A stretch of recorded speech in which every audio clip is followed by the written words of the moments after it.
Aujourd'hui, les équipes de sécurité sont confrontées aux difficultés non pas par manque d'outils, mais parce que lorsqu'une alerte se déclenche, la réponse nécessite un triage fastidieux. Un analyste ouvre la plateforme SIEM, passe ensuite à l'EDR, vérifie les journaux d'identité, consulte les informations sur les menaces, puis crée un ticket. Chaque étape entraîne un retard, une perte de contexte et un risque supplémentaire.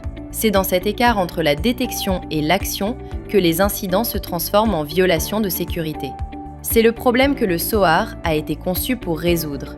SOAR signifie orchestration, automatisation et réponse en matière de sécurité. SOAR est un logiciel dédié aux opérations de sécurité utilisé par les équipes SOC pour enquêter sur les incidents et y répondre de manière structurée et reproductible.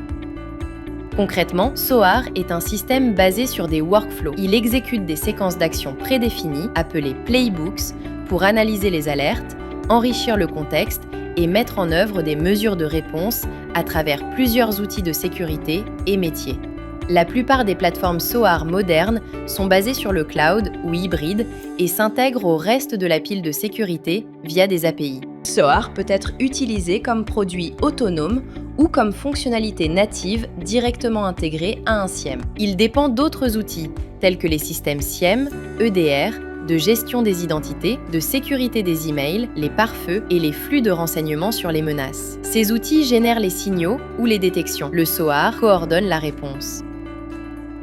Pour comprendre le fonctionnement de SOAR, il est utile de le décomposer en 3 éléments. Tout d'abord, l'orchestration de la sécurité repose sur la connectivité. Il s'agit de la capacité à extraire des données de plusieurs outils et à les présenter en un seul et même endroit. Deuxièmement, l'automatisation de la sécurité repose sur l'exécution. Elle garantit que ces étapes d'investigation se déroulent automatiquement selon une logique prédéfinie. Troisièmement, la réponse en matière de sécurité repose sur le contrôle et l'action. Après enrichissement et analyse, le SOAR peut mettre en œuvre des mesures correctives, telles que le blocage d'une adresse IP ou la fermeture de sessions actives, souvent soumises à des autorisations préalables afin d'empêcher toute action à risque. Ensemble, l'orchestration relie les outils entre eux. L'automatisation exécute la logique et la réponse gère le résultat. Dans les environnements SOC réels, les analystes commencent généralement par utiliser le SOAR pour analyser plus rapidement les alertes. Au début, les playbooks sont souvent exécutés manuellement. Cela permet à l'équipe d'instaurer un climat de confiance, de comprendre l'impact et d'affiner la logique avant de passer à l'automatisation. Au fil du temps, les actions répétitives et à faible risque sont automatisées. Les actions à haut risque restent soumises à validation. C'est grâce à cette adoption progressive que le SOAR est réellement utilisé au quotidien.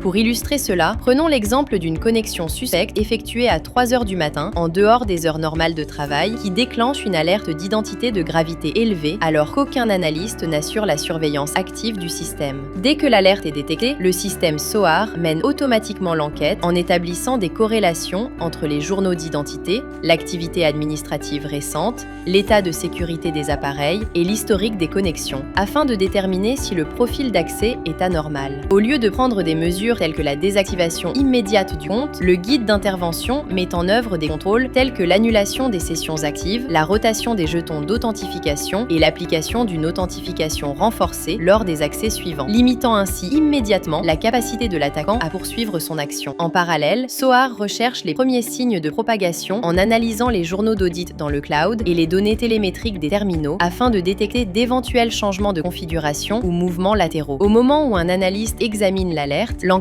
est déjà terminée. La portée de l'incident a été circonscrite et tous les résultats ainsi que les mesures prises sont clairement documentés, ce qui permet à l'analyste de confirmer la légitimité de l'alerte en toute confiance ou de la transmettre à un niveau supérieur sans avoir à repartir de zéro. Tout cela se déroule en quelques secondes et non en quelques heures. C'est là que SOAR démontre toute sa valeur. Il ne prend pas de décision de manière isolée. Il exécute une logique prédéfinie de manière fiable et à la vitesse d'une machine, tout en laissant aux humains le contrôle là où cela est essentiel.